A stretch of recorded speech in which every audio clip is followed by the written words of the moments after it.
வணக்கம். சுப்ரீம் செய்திகளுக்காக இரா செல்வமணி. அறிவித்த திட்டங்களை செயல்படுத்தாததற்கு கண்டனம். மத்திய பட்ஜெட்டில் புதுச்சேரிக்கு கூடுதல் நிதி ஒதுக்காததை கண்டித்தும் புதுச்சேரி சட்டப்பேரவையிலிருந்து திமுக, காங்கிரஸ் சட்டமன்ற உறுப்பினர்கள் வெளிநடப்பு. புதுவை சபாநாயகர் செல்வம் மீது 3 எம்எல்ஏக்கள் கொண்டு வந்த நம்பிக்கையில்லா தீர்மானத்தை பேரவையில் எடுத்துக்கொள்ளாமல் அதே பேரவையில் சபாநாயகர் மீது நம்பிக்கை உள்ளது என்று முதலமைச்சர் ரங்கசாமி தீர்மானத்தை கொண்டு வந்து நிறைவேற்றினார்.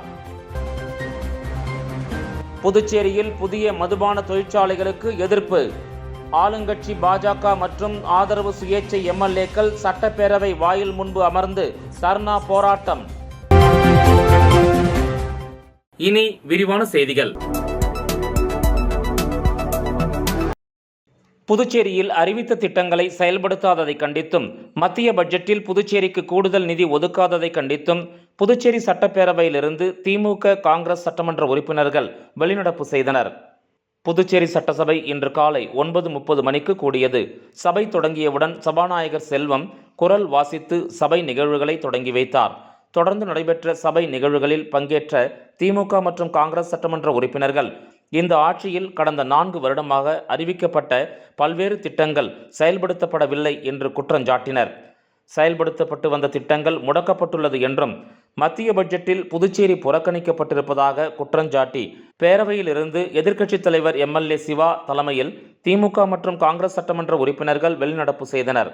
பின்னர் செய்தியாளர்களை சந்தித்த எதிர்க்கட்சித் தலைவர் சிவா, புதுச்சேரியில் விமான நிலைய விரிவாக்கம், புதிய ரயில்வே பாதைகள், துறைமுக விரிவாக்கம், புதிய தொழில் கொள்கை மற்றும் ஐடி பூங்கா உள்ளிட்ட பல்வேறு திட்டங்கள் முடக்கப்பட்டுள்ளதாகவும் அவர் குற்றஞ்சாட்டினார். புதுச்சேரியில் புதிய கல்விக் கொள்கை அவசர கதியில் நிறைவேற்றப்பட்டதால் கடந்த வாரம் நடைபெற்ற மாதிரி தேர்வில் 95% மாணவர்கள் தோல்வி அடைந்தனர். புயல் நிவாரணமாக 760 கோடி ரூபாய் கோரிக்கை வைக்கப்பட்ட நிலையில் மத்திய அரசு எவ்வளவு நிதி வழங்கியுள்ளது என்ற விவரம் இதுவரை இல்லை. புயலால் பாதிக்கப்பட்ட மக்களுக்கு கூடுதல் நிவாரணம் வழங்க வேண்டும், விவசாய கடன்களை தள்ளுபடி செய்ய வேண்டும் என கேட்டுக்கொண்ட சிவா, மத்திய அரசு பட்ஜெட்டில் புதுச்சேரி முழுமையாக புறக்கணிக்கப்பட்டுள்ளதாக குற்றஞ்சாட்டினார். புதுச்சேரியில் அளவுக்கு அதிகமாக ரெஸ்டோபார் மற்றும் மதுபான கடைகள் இருப்பதால் புதிய மதுபான தொழிற்சாலைகள் தேவையில்லை என்பதுதான் திமுகவின் நிலைப்பாடு. இது சம்பந்தமாக நீதிமன்றத்தில் வழக்கு தொடுத்திருப்பதாகவும் சிவா தெரிவித்தார். இதெல்லாம் இவங்களோட தேவைகளுக்கு இவங்களுடைய ஆட்களுக்கு கொடுக்கணுன்றதும் செஞ்சுருக்காங்க. இன்றைக்கி கொடுத்துக்கிற ரெஸ்டோபார் முழுக்க வந்து சட்டவிரோதமாக கொடுத்துருக்காங்க. அதுதான் எங்களோட கொள்கை. நாங்கள் கோர்ட்டுக்கு போகிறோம். அது வருஷம் கோர்ட்டுக்கு போய் கொடுத்துருக்கோம். கோர்ட்டில் இந்த நம்பர் ஆகணும்னு கூட்டு ஒரு பேட்டு. ஓகே சார், 3432 கோடி ஒதுக்கப்பட்டுள்ளது. புதுச்சேரி எந்த நிதி நெருக்கடியில் இணையமைச்சர் வந்து புதுச்சேரியில் கொடுத்துருக்கீங்க. ஒன்றும் பிரச்சனை இல்லை. போன வருஷம் கொடுத்தோட எவ்வளோ கூட கொடுத்துருக்காங்க சொல்லுங்கள். அதான் அனந்த 3450 கொடுத்துருக்காங்களா? போன வருஷம் கொடுத்ததோட கூடுதலாக நாங்கள் 10% கொடுத்துருக்கோம், 20% கொடுத்துருக்கோம், 30% கொடுத்துருக்கோம். இந்தந்த திட்டத்துக்கு தனியாக கொடுத்துருக்கோம். சொல்லுங்கள். சமஸ்கிர இவங்க இவ்வளோ வேகமாக புதிய கல்விக் கொள்கையை அமல்படுத்துகிறாங்க. சமஸ்கிர சிக்ஷான்னு சொல்லிட்டு அந்த திட்டத்தில் இன்றைக்கி இந்தியாவுக்கு அனைத்து மாநிலத்துக்கு பெரிய அளவில் பணம் கொடுத்துருக்காங்க. பாண்டிச்சேரிக்கு 40 கோடி தான் கொடுத்துருக்காங்க. அந்த 40 கோடி என்ன அளவு செலவு பண்ணியிருக்காங்க, எதுக்கு செலவு பண்ணியிருக்காங்க, அது முழுமையாக செலவு பண்ணி அந்த பயன் அந்த டீச்சர் சொல்லித்தர ஆசிரியர்களுக்கும் மாணவர்களுக்கும் கிடைச்சிருந்ததுன்னா இன்றைக்கி 95% தோல்விக்கு வேலை கிடையாது. இன்றைக்கி மாதிரி தேர்வில் 95% மாணவர்கள் தோல்வி அடைஞ்சிருக்காங்க. தமிழகத்தில் மத்திய பட்ஜெட் வந்தோடனே தமிழக அரசு தலைவர் எல்லாமே மத்திய அரசு கடுமையாக விமர்சனம் பண்ணாங்க. மத்திய அரசு வட்டி கடை நடத்துகிறாங்க அப்படின்னு பண்ணாங்க. ஆனால் மத்திய பட்ஜெட் வந்ததுலேருந்து இன்னைக்கு தான் நீங்கள் நான் ஒரு அறிக்கை கொடுத்தேன். இல்லை, அறிக்கை பார்த்தேன். அறிக்கையோட இருக்கிற அறிக்கை எதிர்க்கட்சி அப்படின்னு சொல்லிட்டு சில சுயேட்சை சட்டமன்றங்களே கேட்குறாங்க. சுயேட்சைக்கெல்லாம் நாங்கள் பதில் சொல்ல முடியாது. இன்னைக்கு நேற்று வரைக்கும் ஆளுங்கட்சியாக இருக்காங்க. இன்னைக்கு ஒரு ஸ்டாண்ட் எடுப்பாங்க, நாளைக்கு ஒரு ஸ்டாண்ட் எடுப்பாங்க. அந்த ஸ்டாண்ட் தான் நாங்கள் பொதுவாக. புதுவை சபாநாயகர் ஏம்பலம் செல்வம் மீது 3 எம்எல்ஏக்கள் கொண்டு வந்த நம்பிக்கையில்லா தீர்மானத்தை பேரவையில் எடுத்துக்கொள்ளாமல் அதே பேரவையில் சபாநாயகர் மீது நம்பிக்கை உள்ளது என்று முதலமைச்சர் ரங்கசாமி தீர்மானத்தை கொண்டு வந்து நிறைவேற்றினார். புதுச்சேரி சட்டசபை இன்று காலை 9:30 மணிக்கு கூடியது. சபை தொடங்கியவுடன் சபாநாயகர் ஏம்பலம் செல்வம் குரல் வாசித்து சபை நிகழ்வுகளை தொடங்கி வைத்தார். முதல் அலுவலாக இரங்கல் தீர்மானங்கள் கொண்டு வரப்பட்டது. முதலமைச்சர் ரங்கசாமி இரங்கல் தீர்மானத்தை முன்மொழிந்தார். புதுச்சேரி முன்னாள் முதலமைச்சர் எம்டிஆர் ராமச்சந்திரன், காங்கிரஸ் கட்சியின் மூத்த தலைவரும் முன்னாள் பிரதமருமான மன்மோகன் சிங், புதுச்சேரி முன்னாள் எம்எல்ஏக்கள் நீலகங்காதரன், காத்தவராயன், கர்நாடக முன்னாள் முதலமைச்சர் கிருஷ்ணா, தொழிலதிபர் ரத்தன் டாடா, இதய சிகிச்சை நிபுணர் KN செரியன் ஆகியோருக்கு இரங்கல் தெரிவிக்கப்பட்டது. தொடர்ந்து அனைத்து உறுப்பினர்களும் 2 நிமிடம் எழுந்து நின்று மௌன அஞ்சலி செலுத்தும்படி கேட்டுக்கொண்டார். இதையடுத்து மறைந்த தலைவர்களுக்கு சட்டசபையில் 2 நிமிடம் மௌன அஞ்சலி செலுத்தப்பட்டது. அதனைத் தொடர்ந்து சட்டப்பேரவையில் அரசின் கூடுதல் செலவினங்களுக்கு அனுமதி கோரப்பட்டது. இதனை கொண்டு வந்த முதலமைச்சர் ரங்கசாமி, புதுச்சேரி 2024-2025 ஆண்டிற்கான கூடுதல் செலவினங்களுக்காக 700 கோடியே 25 லட்சம் ரூபாய் ஒதுக்கீடு செய்யப்பட்டு பேரவையில் அனுமதி பெற்றார். இதனை அடுத்து சட்டப்பேரவை நிகழ்வுகள் முடிய தேதி குறிப்பிடப்படாமல் சபை நடவடிக்கையை சபாநாயகர் செல்வம் ஒத்திவைத்தார்.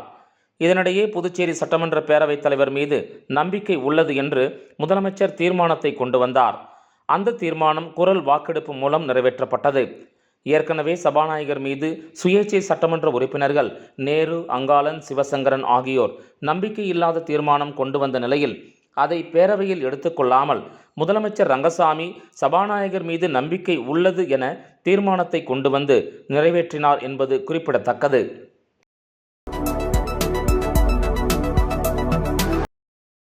புதுச்சேரியில் புதிய மதுபான தொழிற்சாலைகளுக்கு எதிர்ப்பு தெரிவித்து ஆளுங்கட்சி பாஜக மற்றும் ஆதரவு சுயேட்சை எம்எல்ஏக்கள் சட்டப்பேரவை வாயில் முன்பு அமர்ந்து போராட்டத்தில் ஈடுபட்டதால் பரபரப்பு ஏற்பட்டது.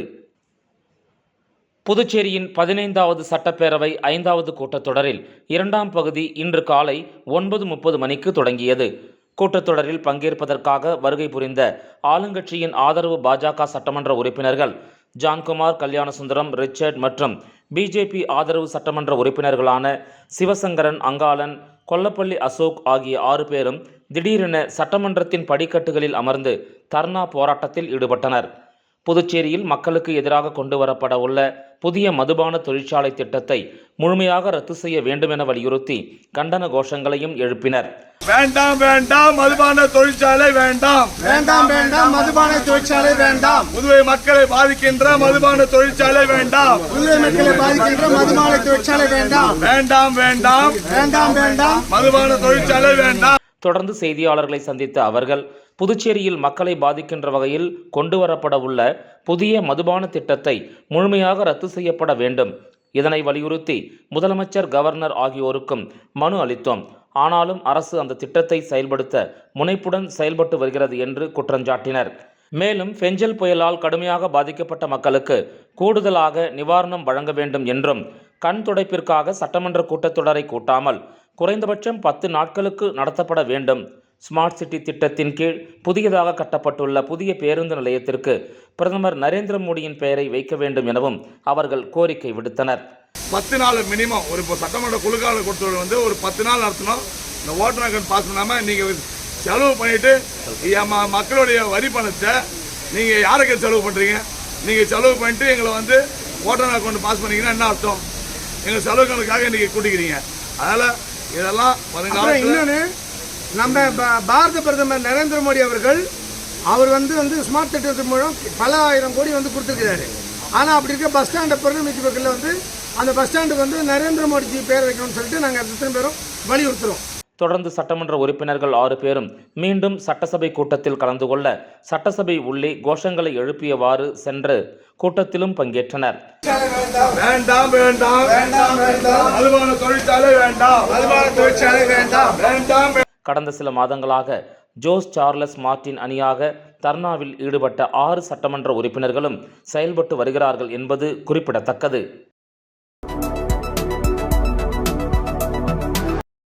புதுச்சேரி தேக்வாண்டோ விளையாட்டு சங்கத்தின் சார்பாக நடைபெற்ற 17வது மாநில அளவிலான தேக்வாண்டோ போட்டியில் வெற்றி பெற்றவர்களுக்கு அமைச்சர் நமச்சிவாயம் பரிசுகள் மற்றும் கோப்பைகள் வழங்கினார்.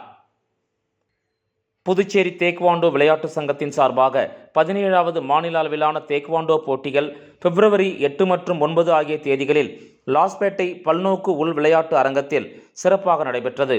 இப்போட்டியில் kids, sub junior, cadet, junior மற்றும் சீனியர் ஆகிய பிரிவுகளில் நடைபெற்றது.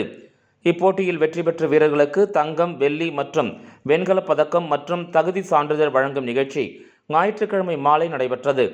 சங்கத் தலைவர் செல்லமுத்து தலைமையிலும் தேக்வாண்டோ நிறுவன செயலாளர் மாஸ்டர் சிட்டிபாபு முன்னிலையிலும் நடைபெற்ற பதக்கம் வழங்கும் நிகழ்ச்சியில் சிறப்பு விருந்தினராக விளையாட்டுத்துறை அமைச்சர் நமச்சிவாயம் அவர்கள் கலந்து கொண்டு வெற்றி பெற்ற வீரர் வீராங்கனைகளுக்கு பதக்கங்கள், சான்றிதழ் மற்றும் இப்போட்டியில் அதிக புள்ளிகள் பெற்று ஒட்டுமொத்த சாம்பியன்ஷிப் பட்டம் வென்ற AMDC கிளைக்கு சுழற்கோப்பை வழங்கி வாழ்த்தினார்.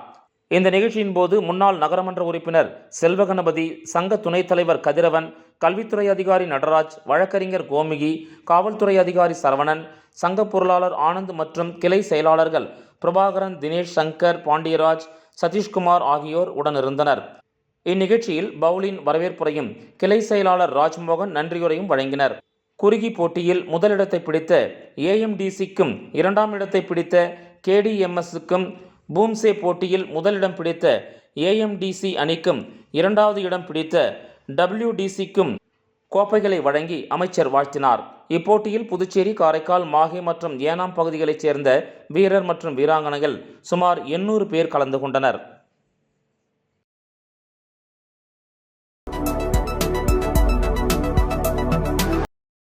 வில்லியனூர் ஸ்ரீ கோகிலாம்பிகை சமேத ஸ்ரீ திருக்காமீஸ்வரர் ஆலய மாட வீதியை பௌர்ணமி விழா குழு மற்றும் இளைஞர் குழு 127வது மாதமாக வலம் வந்து தரிசனம் செய்தனர். புதுவை மாநிலம் வில்லியனூர் பகுதியில் ஸ்ரீ கோகிலாம்பிகை சமேத ஸ்ரீ திருக்காமீஸ்வரர் ஆலயம் அமைந்துள்ளது. பௌர்ணமி நாளில் மாடவீதியை பௌர்ணமி விழா குழுவினர் 127வது மாதமாக வலம் வந்து தரிசனம் செய்தனர். ஆலயத்தில் உள்ள பிரம்ம தீர்த்தத்தில் கலசம் வைத்து சிறப்பு வழிபாடு மற்றும் தீப ஆராதனை செய்யப்பட்டது. பலர் திருமணம், குழந்தை வரம், சுகப்பிரசவம், வேலைவாய்ப்பு, குடும்ப பிரச்சனை தீர வேண்டிக் கொண்டு கலசம் ஏந்தி கோயிலை ஒவ்வொரு மாதமும் பௌர்ணமி தினத்தன்று வலம் வருகின்றனர். அவர்களுக்கு நினைத்த வேண்டுதல் நிறைவேறுகிறது என பக்தர்கள் கூறுகின்றனர். மேலும் பக்தர்கள் திரளாக கலந்து கொண்டு மாடவீதியை வலம் வந்து தரிசனம் செய்தனர். இதனைத் தொடர்ந்து பௌர்ணமி விழாவில் கலந்து கொண்ட பக்தர்கள் அனைவருக்கும் அன்னதானம் வழங்கப்பட்டது. இவ்விழாவிற்கான ஏற்பாடுகளை பௌர்ணமி விழா குழுவினர் முருகன் சிவாச்சாரியார், செம்மனேரி பரமநாதன், சிவக்குமார், ஜெயகணேஷ், ஆறுமுகம், மகிழன், இளைஞர் குழுவினர் புருஷோத்தமன், சித்திக், எழில், பிரகதீஷ், மோகன், குரு, பாலன், புருஷோத்தமன், அகத்தியர், கவிதா, பிரகதீஸ்வரி, சாதனா, பிரகன்யா மற்றும் பலர் கலந்து கொண்டனர். இந்த நிகழ்ச்சிக்கான ஏற்பாட்டினை பௌர்ணமி விழா குழு மற்றும் இளைஞர் குழுவினர் செய்திருந்தனர்.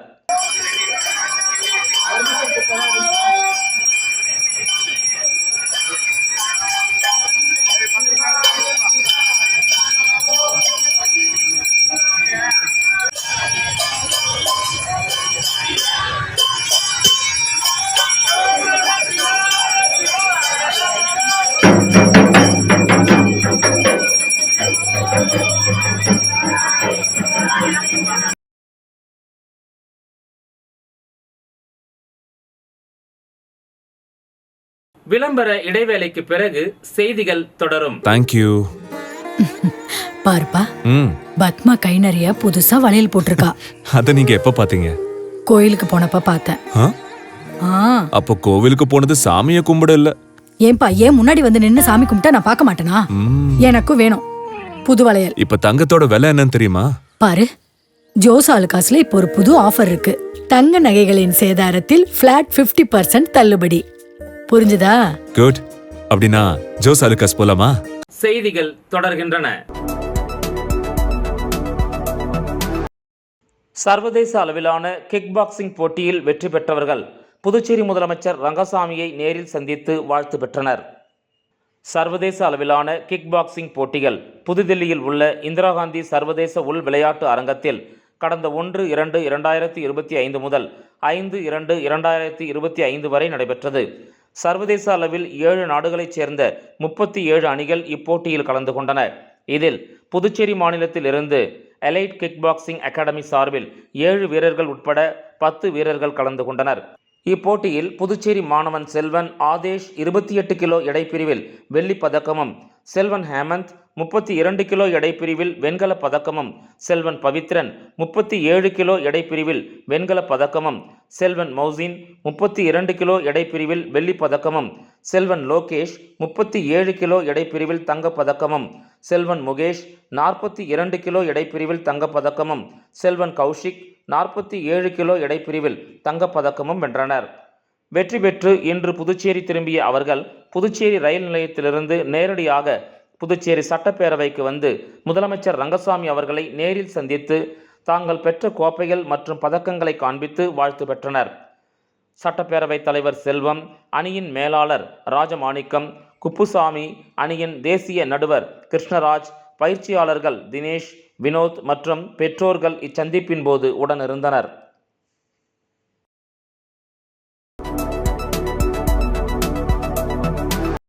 காட்டேரிக்குப்பம் பகுதியில் அமைந்துள்ள 33 அடி உயர அருள்மிகு சுந்தர நாயகி உடனுரை அஷ்டலிங்கேஸ்வரர் ஆலயத்தில் நடைபெற்ற பௌர்ணமி பூஜையில் திரளான பக்தர்கள் கலந்து கொண்டு சாமி தரிசனம் செய்தனர்.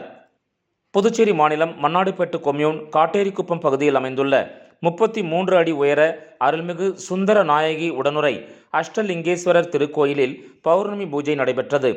இதில் திரளான பக்தர்கள் கலந்து கொண்டு சாமி தரிசனம் செய்தனர். பௌர்ணமி பூஜையை முன்னிட்டு ஆலயத்தில் உள்ள அஷ்டலிங்கங்களுக்கும் அபிஷேகம் செய்து பூஜைகள் செய்யப்பட்டது. தொடர்ந்து சுந்தர நாயகி, அஷ்டபைரவர், நவக்கிரக விநாயகர், முருகப்பெருமான், வள்ளி தெய்வானை ஆகிய சுவாமிகளுக்கு அலங்காரங்கள் செய்து தீப ஆராதனை காண்பிக்கப்பட்டது. மேலும் பௌர்ணமி பூஜையை முன்னிட்டு ஆலயத்தின் மேல் தீபம் ஏற்றப்பட்டது. இதில் பக்தர்கள் திரளானோர் கலந்து கொண்டு சாமி தரிசனம் செய்தனர். இதனைத் தொடர்ந்து விழாவில் கலந்து கொண்ட பக்தர்கள் அனைவருக்கும் ஆலயம் சார்பாக அன்னதானம் பிரசாதமாக வழங்கப்பட்டது. புதுவை மாநிலத்தில் மிக உயரமான சிவன் சுவாமி இங்குதான் உள்ளது என்பது குறிப்பிடத்தக்கது. இந்த நிகழ்ச்சிக்கான ஏற்பாட்டினை அஷ்டலிங்க சிவாலய அன்னதான அறக்கட்டளை மற்றும் காட்டேரிக்குப்பம் கிராம பொதுமக்கள் வெகு சிறப்பாக செய்திருந்தனர்.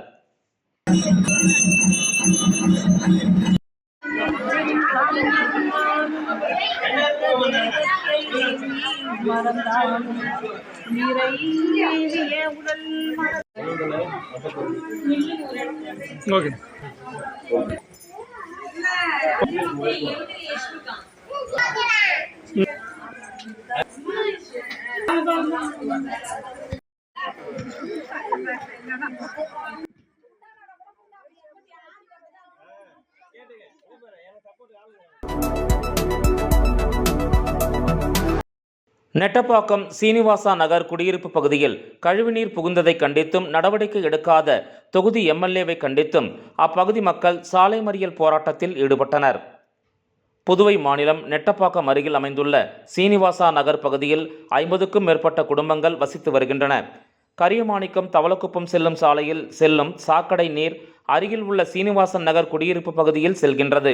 இதனால் அப்பகுதியில் அதிக துர்நாற்றம் வீசுவதால் அப்பகுதி மக்கள் குழந்தைகளை வைத்துக்கொண்டு பாதிக்கப்படுவதாக குற்றஞ்சாட்டினர்.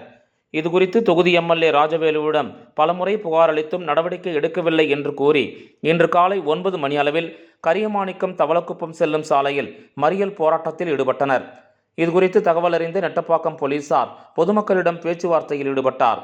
பொதுமக்கள் அனைவரும் கலைந்து செல்லாமல் தொடர்ந்து மறியல் போராட்டத்தில் ஈடுபட்டனர்.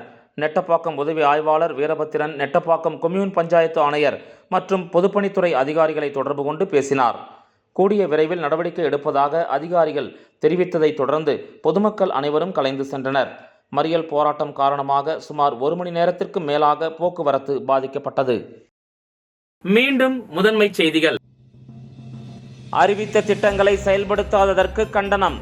மத்திய பட்ஜெட்டில் புதுச்சேரிக்கு கூடுதல் நிதி ஒதுக்காததை கண்டித்தும் புதுச்சேரி சட்டப்பேரவையிலிருந்து திமுக, காங்கிரஸ் சட்டமன்ற உறுப்பினர்கள் வெளிநடப்பு. புதுவை சபாநாயகர் செல்வம் மீது 3 எம்எல்ஏக்கள் கொண்டு வந்த நம்பிக்கையில்லா தீர்மானத்தை பேரவையில் எடுத்துக்கொள்ளாமல் அதே பேரவையில் சபாநாயகர் மீது நம்பிக்கை உள்ளது என்று முதலமைச்சர் ரங்கசாமி தீர்மானத்தை கொண்டு வந்து நிறைவேற்றினார். புதுச்சேரியில் புதிய மதுபான தொழிற்சாலைகளுக்கு எதிர்ப்பு. ஆளுங்கட்சி பாஜக மற்றும் ஆதரவு சுயேட்சை எம்எல்ஏக்கள் சட்டப்பேரவை வாயில் முன்பு அமர்ந்து தர்ணா போராட்டம். இந்த செய்தி அறிக்கை இத்துடன் நிறைவு பெறுகிறது. வணக்கம்.